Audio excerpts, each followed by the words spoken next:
Now, on 105.9 FM and streaming worldwide on the WMAL app, O'Connor and Company. Well, good morning, one and all. Welcome to O'Connor and Company on News Talk 105.9 WMAL. We are making sense of the news. It is 5:07 in the wee small ones of a Monday morning, and it's not just any Monday morning, Julie Gunlock, is it? It is Thanksgiving week. That's right. I do love Thanksgiving week. I mean, you know, it is, especially now. You know, your boys aren't off in college yet, but no. You know, you'll get that. Are you going to be the mom who, you know, when your kids start to come home, you'll start posting the Instagram videos or the threads or the TikToks? No. Oh, all my little birdies are back in the nest. Oh gosh, no. I'm not that kind of mom. Yeah, I have. I will go bananas though. I'll be so excited to see them. I love, yeah. Well, actually, you know, it's funny because my younger one is home for the week. I'm very excited. They're doing this thing now. I don't know how it was when you were in college, but you know, I couldn't leave school until Tuesday night, Wednesday morning. I mean, it was. But now they're going virtual all of Thanksgiving week, so kids are able to come home over the weekend. Yeah, it's good stuff. Anyway, we got lots going on the show. It's me and Julie Gunlock today. Hi, everybody. I'm Andrew Langer. If you didn't hear that, Larry O'Connor's off this week. Getting all kinds of pictures of his vacation. We got a great show today, as we always do on O'Connor and Company. Kerry Pickett joining us in the 6 a.m. hour, the White House correspondent for the Washington Times, our friend and yours. Joe DeGeneva, also our friend and yours, legal analyst and former U.S. Attorney to the District of Columbia, joining us in the 7 a.m. hour.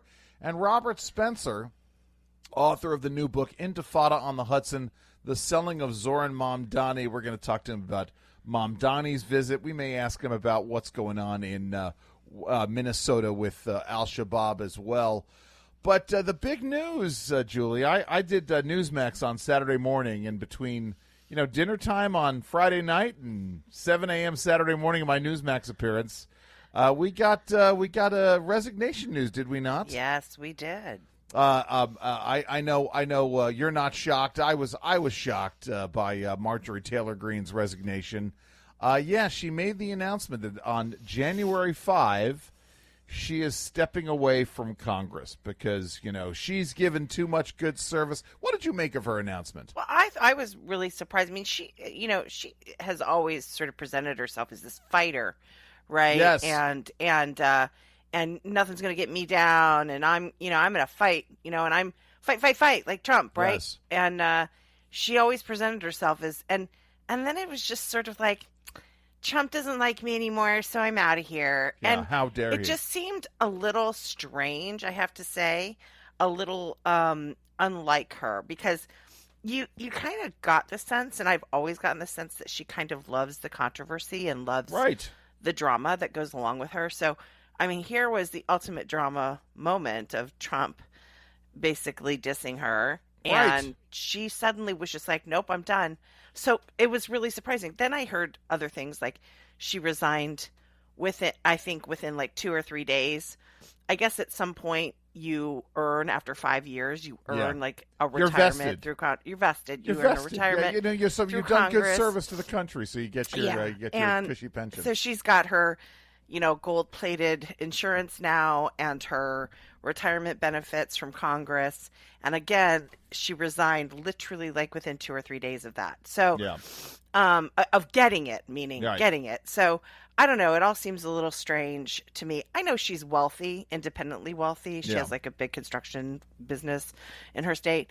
But anyway, what were your reactions? Well, I mean, that was just it. To me, it was very strange. I had the exact same reaction with regards to the fact that she's a fighter, or she's a self-proclaimed fighter, and that one would think that someone who is such a self-proclaimed fighter would stick it out, and find the way to sort of come back, because we all know the way it works with Trump.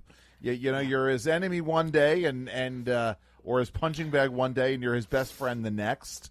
Yeah, we can talk about that a little bit with Zoran Mamdani.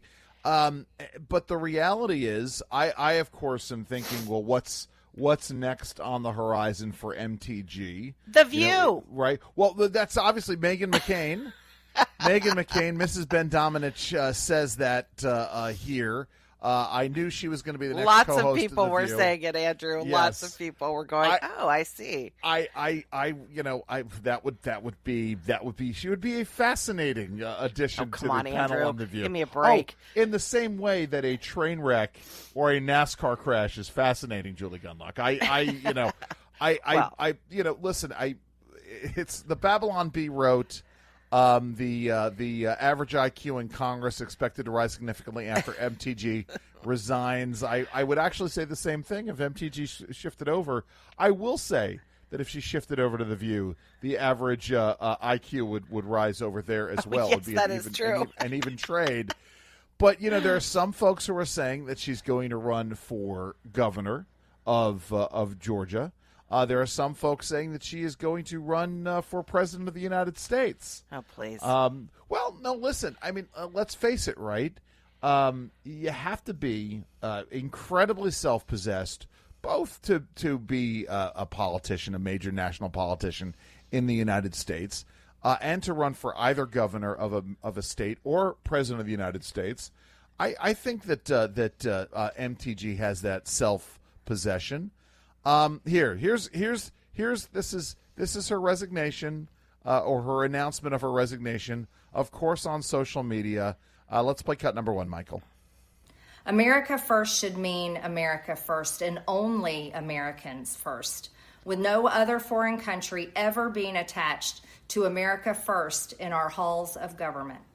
Standing up for American women who were raped at 14 years old, trafficked and used by rich, powerful men should not result in me being called a traitor and threatened by the President of the United States, whom I fought for.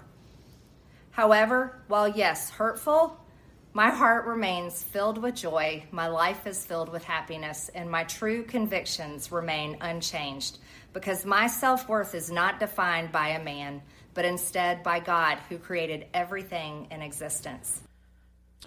Did anybody watch her blinks to see if it was Morse code, like she was one of those POWs? Well, it's interesting.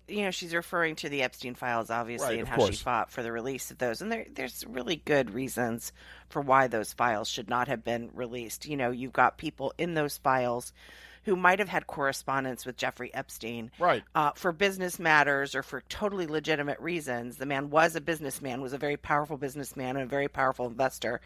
And there are plenty of people in the Epstein files that their name appears for legitimate reasons, and yet the left and these activists, they're like, look, this guy was in there, this guy was right. in there, and wholesale calls for resignations or punishment for these people that were in the Epstein files. So, her sort of hanging her hat on, like, I am the hero of the Epstein files, filing for these women.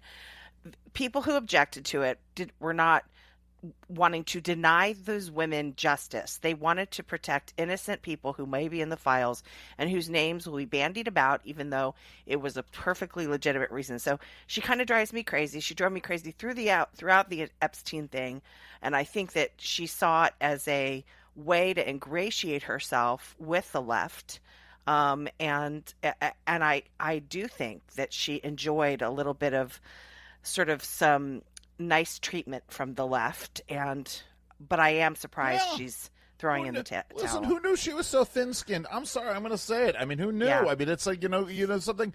You go after the you disagree with the president. He's going to call you things from time to time. I mean, Yes. The idea that we're all in D.C. and none of us sort of or there are folks who don't recognize this, and folks, frankly, in the middle of the MAGA circle.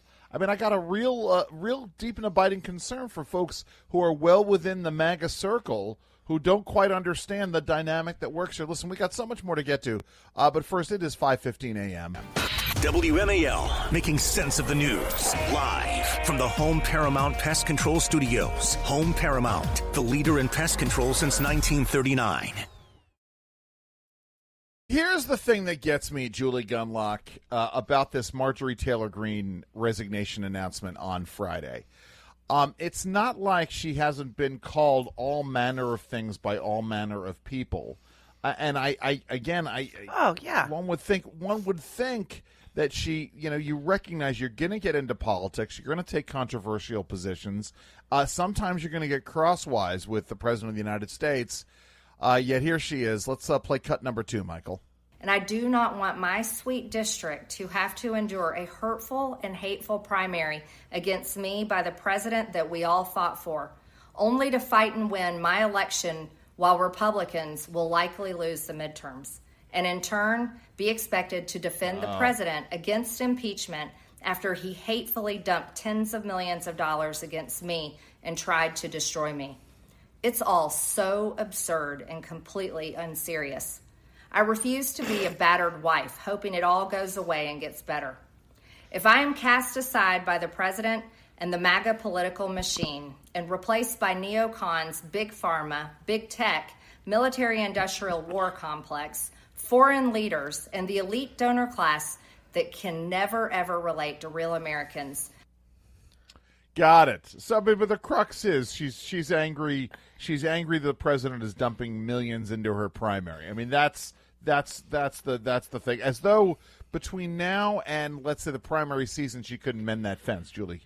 Yeah, look, she went on The View, and she completely dumped on the president. Right. And was chuckling with some of the worst women on the planet, okay? And the image of that, the optics of that, it's disgusting. So for her to stand up there and just, seem shocked that the president turns on her, of course he's going to turn on you. Going on The View and you're smearing him. You're going along with those women who've done nothing but smear him and his family and cheered his jailing and laughed at his near assassination. Right. I mean, what are you thinking? All right. So, Hold on, Julie. What's the over-under on how long it takes before Marjorie Taylor Greene is a pundit on M Snow, or what we all now know as MS Now? How long? M Snow, right? That's what it is. It's Look, no she longer has a M. bright. Yes. She has a bright future ahead of her. She has now. She's an Alyssa Farrar. Okay, she has. If only she's going to.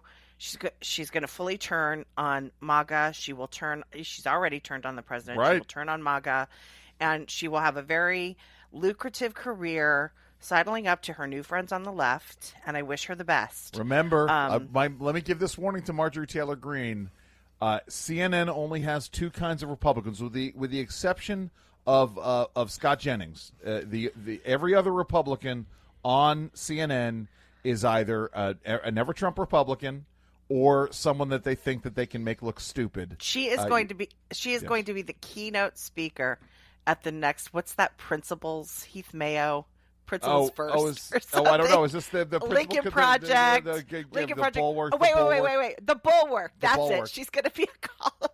Yeah, she's going to be columnist at the Bulwark. I love it. Here we go. Let's hear this, though. Here, she rips on the political industrial complex and announces the resignation. Let's play cut number 3. Political industrial complex of both parties is ripping this country apart, that not one elected leader like me is able to stop Washington's machine from gradually destroying our country. And instead, the reality is that they, common Americans, the people, possess the real power over Washington. No.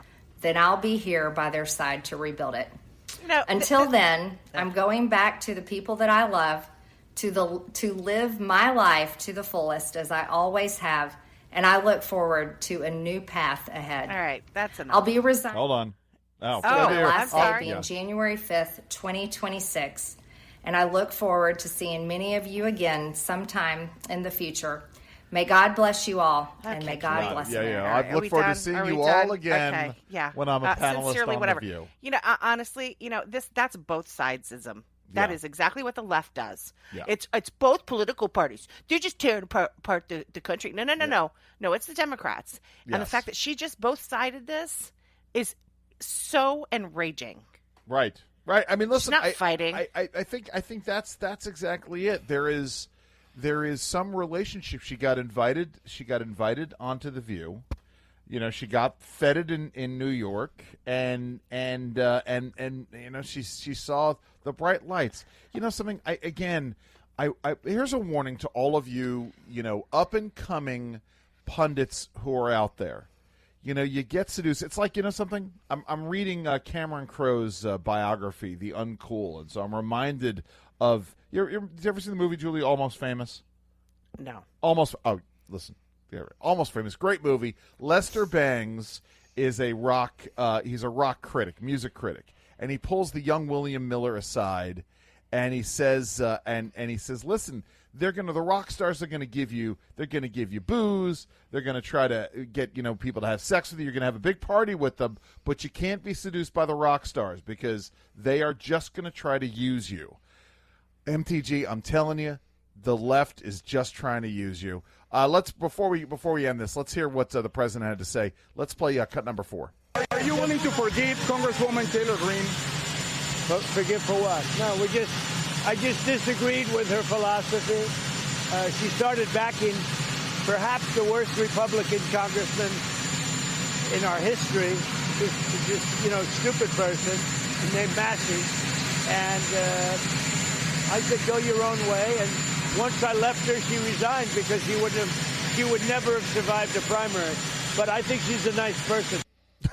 I think she's a nice person. Anyway, we got more to get to. It's 5:23 on WMAL. Kind of an odd story out of the Department of Education. They're proposing a new rule that could limit nursing students' ability to borrow money for school. It seems odd. We'll explain.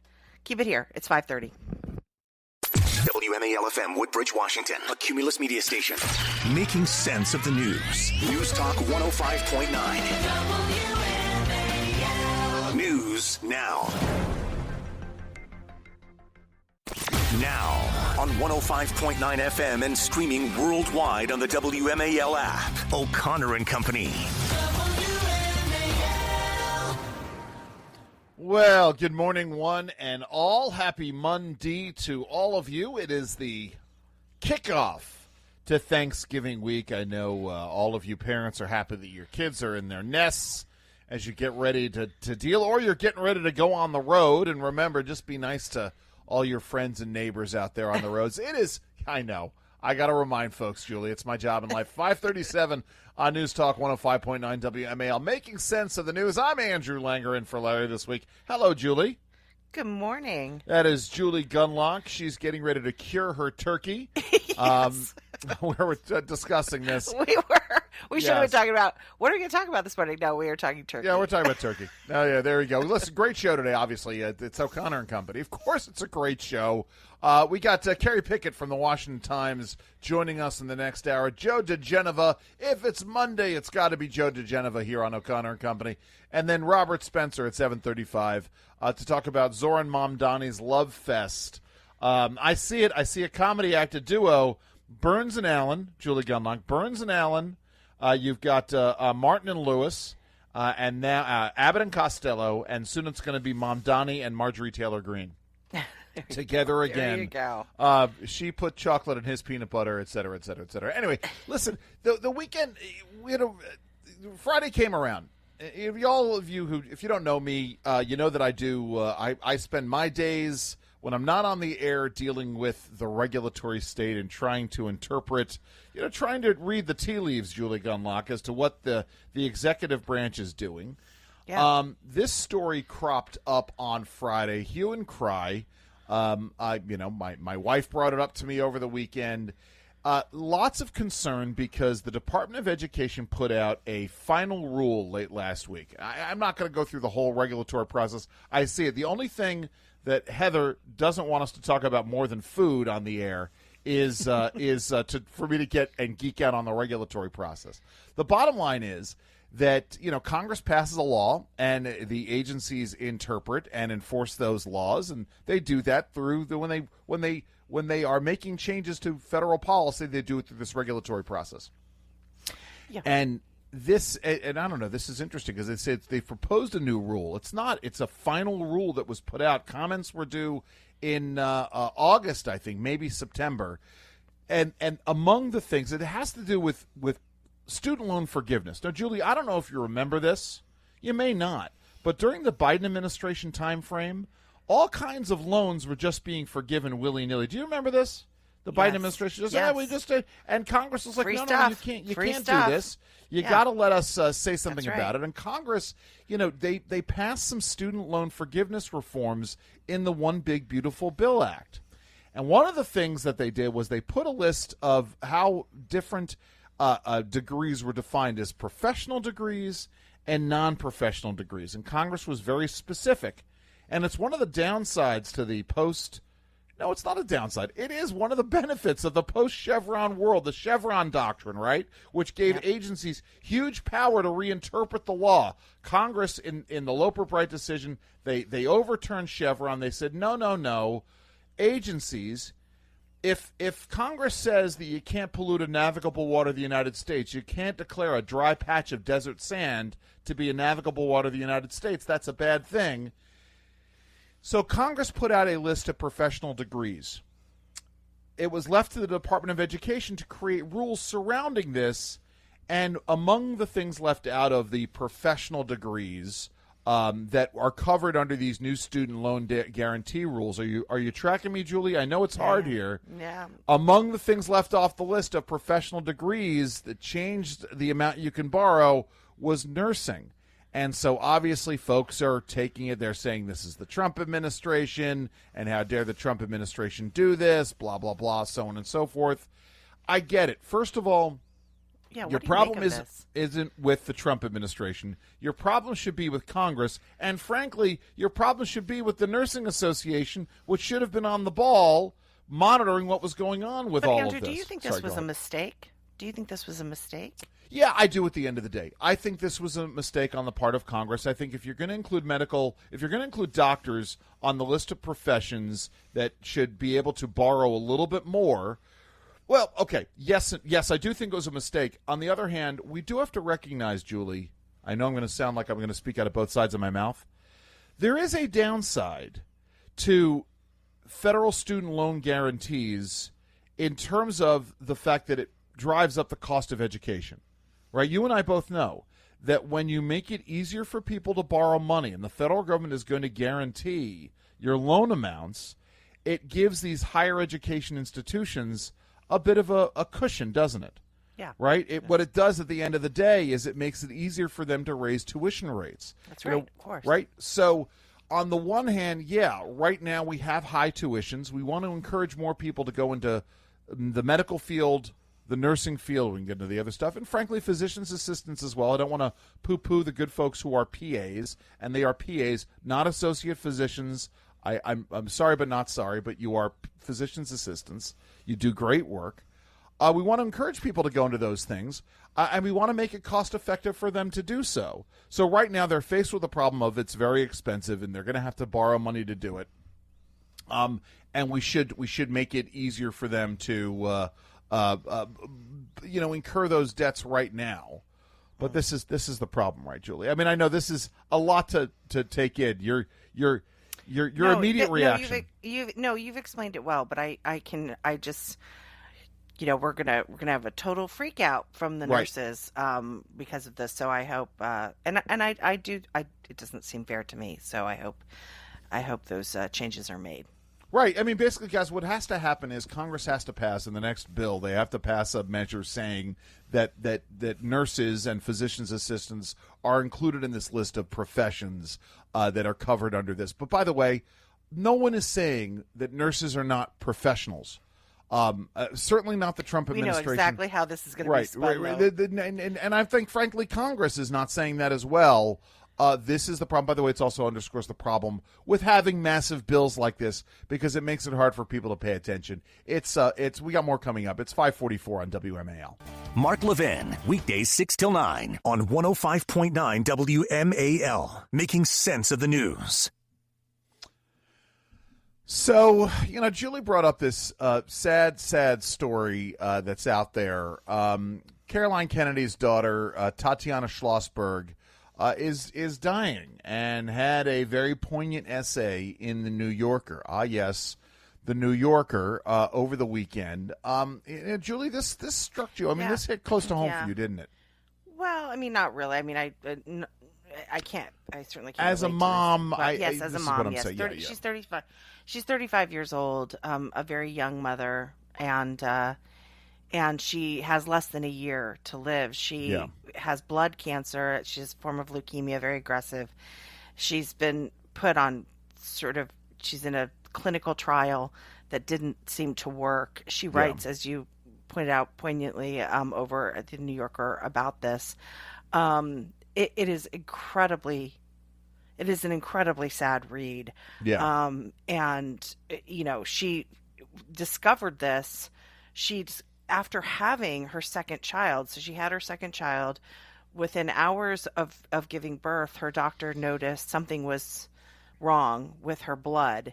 And I don't need to get into it, but something she had an alarmingly high white blood cell count. That was it. And then it turned out, she has she talks about how, she goes, I swam a mile in the pool the day before. I went on a hike. Hold on, time out for a second. So she is 9 months pregnant, by the way. 9 months pregnant. She's about to give birth, and she swims a mile in the pool. Yeah. So the point she's making is that she felt very healthy. Super healthy. And how could I have this very advanced stage of blood cancer? So anyway, it's very sad.